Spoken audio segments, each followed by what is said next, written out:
Halo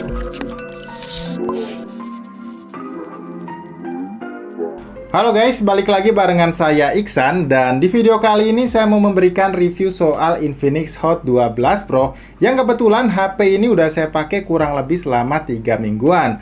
Dan terus terang aja nih guys, untuk hasilnya itu bisa dibilang saya agak kecewa ya. Jadi buat kalian yang dalam waktu dekat punya rencana untuk beli HP ini, pastiin buat nonton video reviewnya ini dulu sampai selesai. Karena siapa tahu video ini bisa jadi bahan pertimbangan tambahan buat mastiin apakah HP ini layak untuk kalian beli atau enggak. Oke, untuk yang pertama soal desainnya. Jujur aja saya rasa desain layar dari Infinix Hot 12 versi reguler akan jauh lebih menarik untuk kebanyakan orang. Mengingat desain layarnya sudah punch hole yang udah jelas akan terlihat berbeda dengan seri Pro-nya ini yang masih menggunakan desain layar water drop display.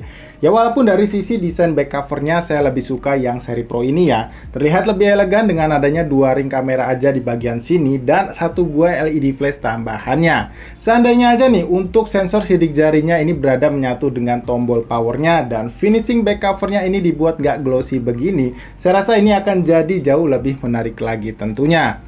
Nah, kalau soal build quality-nya, selama saya gunain HP ini bisa dibilang masih kerasa cukup nyaman ya waktu kita genggam. Kerasa solid walaupun material bodinya ini masih full berbahan plastik, dan juga untuk bobotnya ini lumayan kerasa ringan. Karena hanya seberat 191 gram aja. Jadi waktu kita gunain dengan satu tangan kayak gini, nggak terlalu cepat berasa capeknya. Oh ya, untuk di bagian atas framenya sini polosan aja ya guys, nggak ada apa-apa. Kemudian di sisi kanan terdapat tombol volume dan tombol power. Di bagian bawah terdapat jack audio 3,5 mm, lubang mikrofon, port charger USB Type-C, dan 1 buah grill speaker yang sayangnya ini masih mono ya. Dengan kualitas keluaran suara yang cukup balance antara keluaran suara vokal, treble, dan juga bagian bassnya. Dan yang terakhir di sisi kirinya ini ada 1 buah slot SIM tray yang pastinya udah dedicated. Next, kalau untuk urusan layar, bisa dibilang ini adalah pengalaman pertama saya ngerasain kualitas layar HD Plus dengan luas 6,6 inci dari Infinix yang benar-benar kurang nyaman buat dilihat. Kontrasnya ini kurang, warna yang dihasilkan jadi terlihat pucat, dan detail dari setiap objek yang ditampilkan jadi nggak terlihat detail seperti layar HD Plus Infinix yang sebelum-sebelumnya. Entah hal ini apakah pengaruh dari penggunaan chipset UniSoC yang belum kompatibel dengan softwarenya, atau memang dari kualitas hardware layarnya itu sendiri. Tapi biarpun begitu nih guys, paling nggak refresh rate layar 90Hz nya ini masih kerasa nyaman kok ya waktu digunain untuk scroll-scroll sosmed ataupun waktu dipakai main game.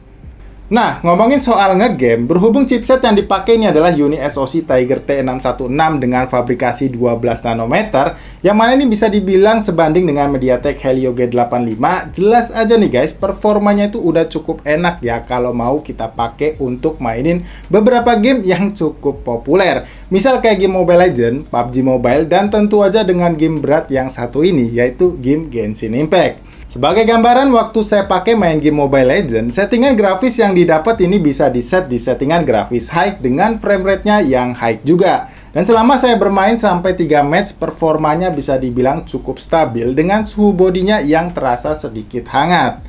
Lanjut, waktu saya pakai main game PUBG Mobile, settingan grafis yang bisa kita pakai itu ada di Smooth Ultra dan juga HD High-nya. Dan selama saya pakai main di settingan grafis Smooth Ultranya, ini juga udah cukup enak ya guys, karena berasa lancar tanpa adanya frame drop sedikit pun.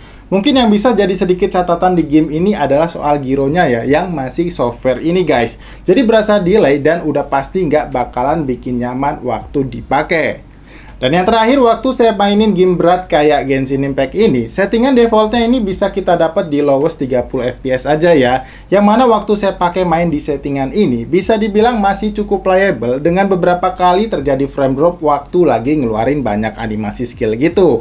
Intinya, buat dipakai untuk kebutuhan ngegame, apalagi kebutuhan casual kayak main sosmed atau buka tutup aplikasi ringan, HP ini tuh udah terbilang aman banget lah pokoknya.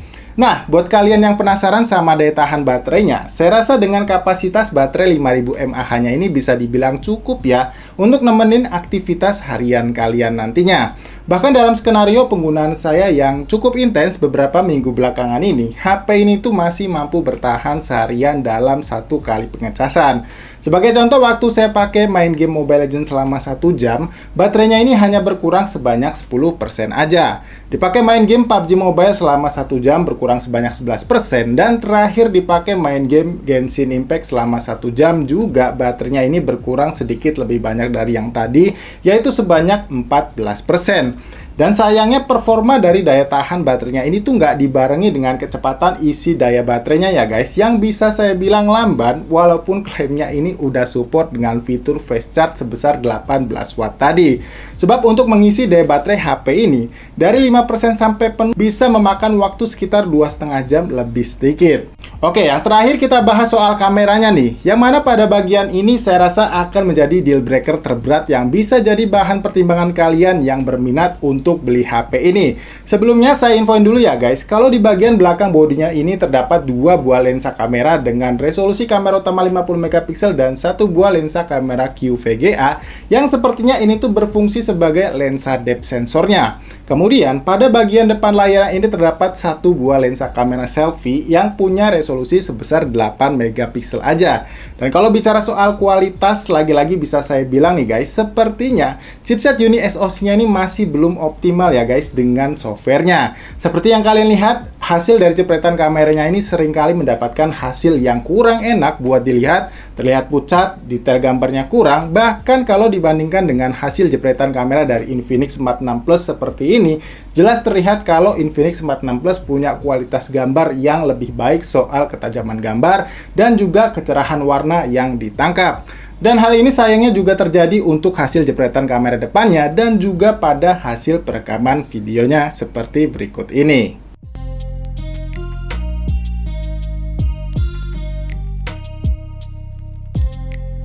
Ya, jadi guys, ini adalah hasil perekaman video dari lensa kamera utamanya, dan seperti inilah untuk kualitas gambarnya. Yang mana kalau saya lihat di bagian preview layarnya ini, ya nggak tahu kenapa ya, resolusi 50 megapiksel ini kayak nggak berasa banget guys. Kalian bisa lihat ya, gambar warnanya itu pucat banget.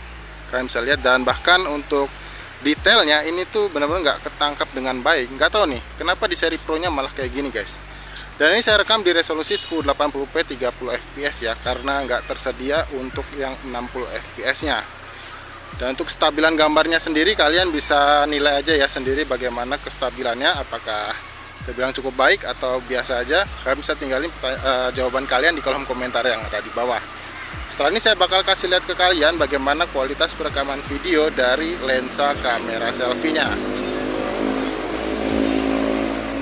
Ya, sekarang saya udah rubah ke lensa kamera depannya, dan untuk kualitasnya kayak gini guys. Dan ini tuh bener-bener ya, nggak tahu kenapa tone warnanya itu pucat banget guys ya. Saturasi warnanya tuh bisa dibilang ya nggak bagus banget sih. Kalian bisa lihat ya, semuanya itu hampir nyaris berwarna putih guys. Nih kalian bisa lihat ya, pohon-pohonnya hijaunya juga nggak ketangkap dengan baik.